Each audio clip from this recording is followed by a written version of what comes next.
What's the name of your guys' podcast? Three Geeks Podcast is the name of the YouTube channel, but Jayme and I, we do the Big Binge Watch List, where we watch TV. Yes. Lately, it's been Hallmark movies. It's been a great time. And, so what Is it not just Hallmark movies? It's everything else, or is it mainly Hallmark movies? It's TV and Hallmark movies. I watch a lot of Hallmark movies. You've seen the videos on YouTube. I have. Yeah, it's my life. I love it. How did it all start? That's you. 11 years ago, me and some friends. The Hallmark stuff is new. I had to get more confident in myself to do it. But, I started doing the Hallmark stuff over the last year and a half. And how does it feel so far, the journey? It's been amazing. Yeah. Yeah, and then bringing it here with this crowd has been great. Do you have any goals or aspirations with it, or are you just trying to have fun with the content that you love? My goals and aspirations is to be on this stage talking to people like you and talking to people like them. And I'm not even saying that that's 100% true, because some of these people could be your best friends later. Amen to that. That's actually how I met Jayme, was at something like this. Is that right? Yeah, in Monaco. In Monaco? Yes, this is my first time ever flying. And this was like a convention of some kind? Yep. In November, Yeah. just last year. Wow. And now you guys have this whole thing together. Here We are. do. Yeah, we're best So friends exciting. now. Yeah, that's how we met Autumn, who runs the show. Amazing. So what can I do for you guys? Is there anything I could do for you guys during this podcast that'll help your goals? I think just talking to Okay, you, really. done. But for me, I think the people want to hear what you have to say. Okay. I know they care a lot about Hallmark and Christmas, but I want to get on a little bit more personal level, because they're coming here to meet you as a person, not so much as a celebrity. And your video announcing you were coming to Christmas in a small town was on a motorcycle. And that was the best video I think I've ever seen for an announcement so far. But then the other day you posted that you were doing the Porsche, going around in the Porsche, doing the car stuff. And I was like, oh my gosh, that's my kind of man right there, cars. So you have a passion for movies. You obviously have a passion for Christmas, because you're big in those Christmas movies. And Three Wise Men and a Baby is my favorite. Never laughed at a Hallmark movie like that, ever. It's the best. But would you say that cars and something like that is another passion of yours? I'm not a very intelligent man. I think they would beg to differ. You know. I don't know much about cars. I don't know much about motorcycles, but I do love them. You clearly know how to ride and drive them, though. That I do know how to do. And I think, you don't have to necessarily know the mechanics of it. Yeah. But you do have the thrill and the knowledge of, I like this. Yes. You have a preference. Everyone does. Yeah, my motorcycle was made by a gentleman named Jim Daddies. Oh, wow. And he's got a big old beard, and he has a lovely daughter, and he just kind of makes and designs motorcycles. So his whole backstory made me very, very happy, and that motorcycle I'll probably have till the day I die. I love that. I love it very much, but I don't know much about it. That's okay. My hope one day is to maybe do some kind of a racing movie. I would watch that every day of my life. Yeah, would you? I would. Yeah, I think there is an intention to do some things in that genre. Sorry, I just got distracted by your poster over there, Oh, Three yeah. Geeks. I just saw it. Looks so cool. Yeah, so I think that's the goal, is to maybe one day do like a racing movie, either on a motorcycle or in a car. Can't wait to see it. Well, my favorite was An Unexpected Christmas with a beardless Tyler Hynes. Yeah, like a hairless chihuahua. That's what you wrote on Instagram, too. Much prettier, though. Oh, you think so? Oh, yeah, definitely. People seem to have an opinion. Show of hands, who wants the beard? Oh, that's mass majority right there. Now, without feeling singled out, who wants me shaven? Okay, there's a few. It's kind of the percentage that I thought, hence why basically 70% of the movies I have a beard, and about 30 I don't. What made you want to get into acting? Greed. No. I'm not wrong. I was a young man growing up in Toronto. My dad was fixing chimneys for a living, he had done some work for a little theater company called Young People's Theater. It's a place, yes, a place in Toronto, Canada. And so he got a discount to get rid of me for a few weeks, which was certainly his passion and intention. Rightfully so. I was an obnoxious child. So I was there for 2 weeks, and then they hired me to be in a play called A Christmas Carol. Oh, wow. And I played Tiny Tim and a few other characters, and I had a lisp. It was a very strong lisp. And luckily my mom got me to get rid of that lisp at a young age. But yeah, that was the first thing I did, and I just continued doing it after that. I think as a young man, I enjoyed getting a reaction out of people. I would make people cry in the audience, and that was like a little personal victory of mine. And yeah, it sort of became a living before I knew it. And this new movie with Aaron Krakow, I realized my mother reminded me of, because she actually found the interview I did when I was a kid with that lisp, and it's awful. In fact, it's on my phone. Hold on. This thing is magnetizing to my 400 bracelet, sorry, that you guys have given me. I don't have my phone. Josh has it. Believe me, you're spared from a very, very embarrassing video. But I started there, and yes, so this movie with Aaron Krakow is A Christmas Carol. It's a new version of A Christmas Carol, which I didn't realize is kind of a full circle moment. Yeah, I was about to say, that's full circle. Yeah. That's amazing. Yeah. You got one? Or I can go? Okay. So, what has been your most fulfilling moment with being an actor? That's easy. Yeah, certainly this. Certainly these kinds of experiences have been something that I didn't anticipate. And I think it's unique to the folks who watch these movies. It's unlike anything that I've ever experienced in my life. So many people are so lovely, so thoughtful. They're moved by these movies in ways that I never would have expected anybody to be moved by anything that I would ever do.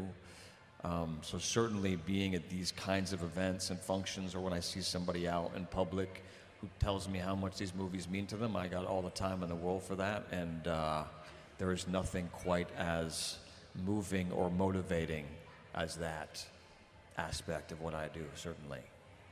So give it up for yourselves. Thank you very much.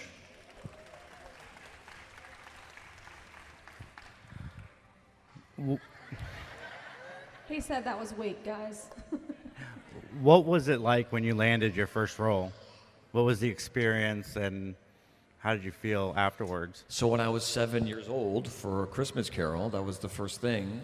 And I remember I was deeply in love with a young lady I met at that camp.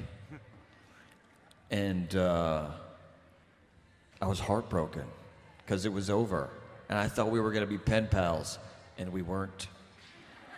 But then I got that job, and it made me feel a little bit better. That's fair. So one thing I said in the last panel as well, being a celebrity, people seeing you on TV, they get this picture of who you are based off of what they're watching.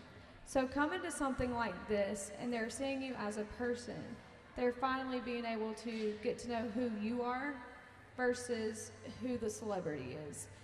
Do you feel like with them getting this interaction,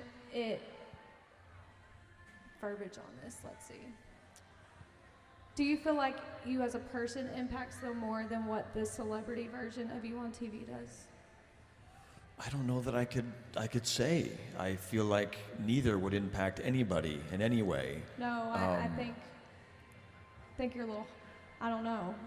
You've impacted a lot of these people, and you've created a fan base, and them being able to come to your table and you taking the time with them and getting to know you. It impacts them in ways that a lot of people wouldn't realize without having conversations like this.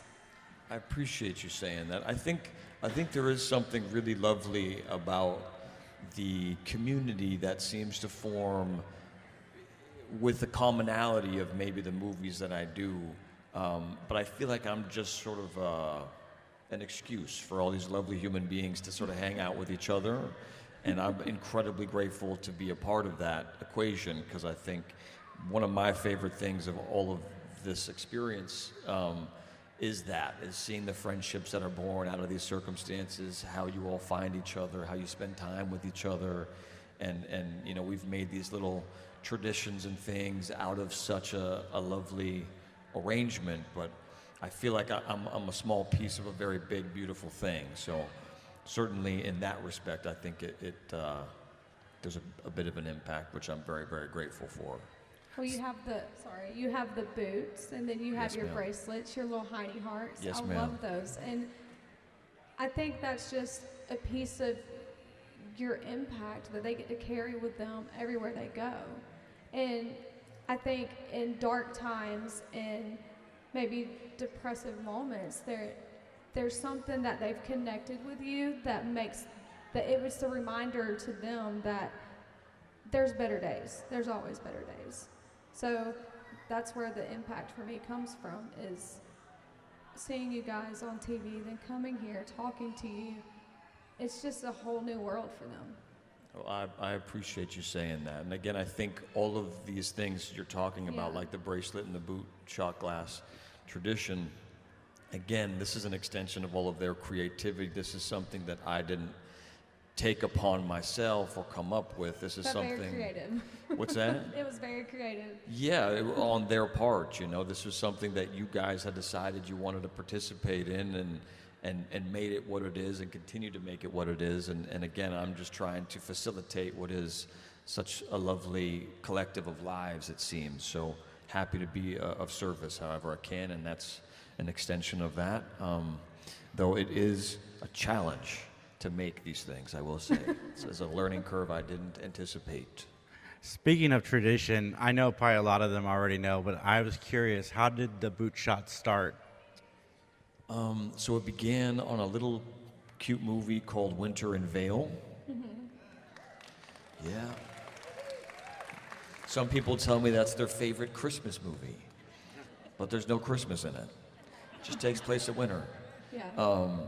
But I made that movie with Lacey and some other lovely people, and we were at dinner at this restaurant, and there's a German tradition where they bring out these little sort of shot glasses that's shaped like a boot. And I thought, that's just the most adorable thing I've ever seen. And now everybody at the table needs to have one, and you have no choice. And then I said, well, we'll all go home for Christmas, and let's, send a little shot for each other in honor of each other. And none of them did it. Some of them did it. Lacey did it, and a few others did it, and it was cute, but I liked this idea. So I started doing it with my friends and family. It was during the pandemic, so a lot of us were separated. I thought this was a nice thing to give a little cheers in honor of somebody and make it a bit of a thing, so I sent it around. And then the lovely folks who watch these movies, I think I'd heard that story, maybe I had mentioned it somewhere, and they took it upon themselves to get their hands on whatever they could get their hands on, and we did a whole Facebook Live thing come Christmas time, and it became sort of abundantly clear over the year or two that they would like to have the same boots. So I called that restaurant, I cleaned them out, I gave them away, I called the restaurant for more, they said no. I said, where do you get them? They said, some German company. I called them, it was in German, I was lost. Left them multiple voicemails that probably didn't understand. And then eventually I gave up, and I said, I guess I'm gonna have to figure this out myself. And I happen to have a few friends of mine who might fall into certain roles. My brother sort of handles the website. One of my closest friend, Max, could make products. My friend River can design packaging. His wife could do the artwork. And my friend Lonnie happens to have a little touch-up paint company in California, and he has basically a garage, like a little mini warehouse. And I asked them all if they wanted to participate in this thing, and if I could help maybe serve their purposes as well as create something that would be lovely for everybody else. And they loved that idea, and they've been very happy to see how happy it makes everybody else. We try to keep on doing it. Right now it's sold out, to everybody's disappointment. I'm sorry. We brought some from home here these last few days. My brother had some extras that we kept for family and friends, and I told him, these are my family and friends. And if he could send whatever we had left until we hopefully can make more, which is happening. Please be patient. It's not easy. So with the boot, you also have the bracelets. If you guys don't have one, get one. But now there's the new candy cane that people are wanting to do with you as well from the Chiefs movie. Candy cane, what do you mean? The breaking the candy cane. Oh, breaking the candy cane Yeah. is like a tradition? Oh, Yeah, you're well, right. apparently I was told yesterday, so that's Yeah. why you had candy canes on your table. That's a new thing they're wanting to start, so be Yes. ready for it. Yes, we are wasting a lot of candy canes out there, folks. They're probably eating it after. True. Right. So, have you, with your Christmas movies and traditions, have you implemented any of those traditions into your real life Christmas traditions? Yeah, certainly. You mean like outside the boot and these sorts of things, like things I've done in the movies? Well, I think just Christmas has been a bigger part of my life since doing these movies.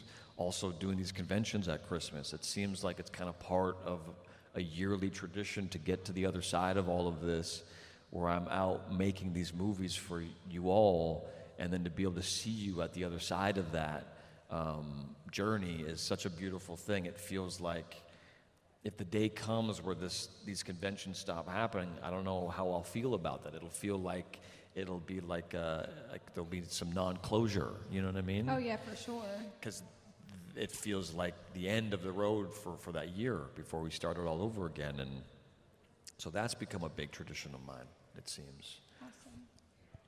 Well, my last question is going to be a very convention-y question because Three Wise Men and a Baby is kind of a remake of 3 Men and a Baby. What other 80s movie would you like to remake and Christmasify it? Any thoughts, anybody? Sounds like a tough one. I feel like, 80s is, Die Hard's not 80s? It's 90s? It's 80s, but it's already Is it Christmas. 80s? Yeah, it's already Christmas, though. It's 80s. Yeah, you saying it's already Christmas? Yeah, but we accept it as Christmas. I feel like you could go harder at that Christmas. Do you know what I mean? I feel like Die Hard as a Christmas movie would be epic. No, he's not convinced. What else we got? No, Die Hard, I think. Breakfast Club? Oh, that's not a bad idea. People trapped in a high school. A little old for that, though. Yeah. Teacher? Yeah, I could play the teacher. Usher in a new bunch of young whippersnappers. Not a bad idea. Dirty Dancing. Oh, Dirty That's Dancing. a good Yeah. one. I agree. That's a good one. Except I'm lifting Paul.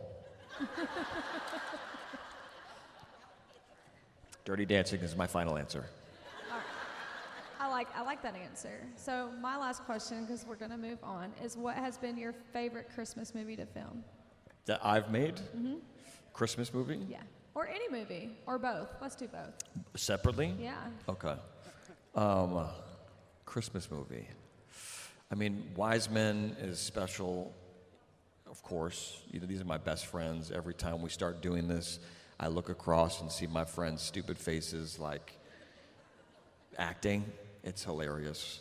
It's very tough for all of us. So that's beautiful. Chiefs was very, very unique experience. Just falling in love with that city, falling in love with the people, falling in love with the team, and of course the cast and making of the movie. Like Ed Begley Jr. is a legend and a friend, and Christine Ebersole, I'm trying to convince to do another movie with me. Yeah, so that was a special one. Non-Christmas, again, I gotta say, groomsmen, They like that answer. I love that. Thank you, guys. Yeah, there was our lovely friend who does social media for this event. She was saying that the second movie with Jonathan Bennett holds a special place in her heart because it inspired her a little bit in her personal life on her journey, which I thought was beautiful.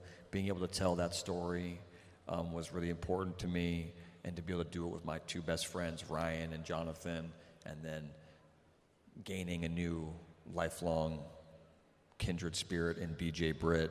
It was like a gift that none of us anticipated. So, yeah, being able to meet BJ through that process is a special thing. That's awesome. All right, thank you, sir. Thank you, sir. Everybody, Let's welcome. give it up for our friends here. Is it the Three Geeks podcast that'll go on? Yeah. Three Geeks podcast.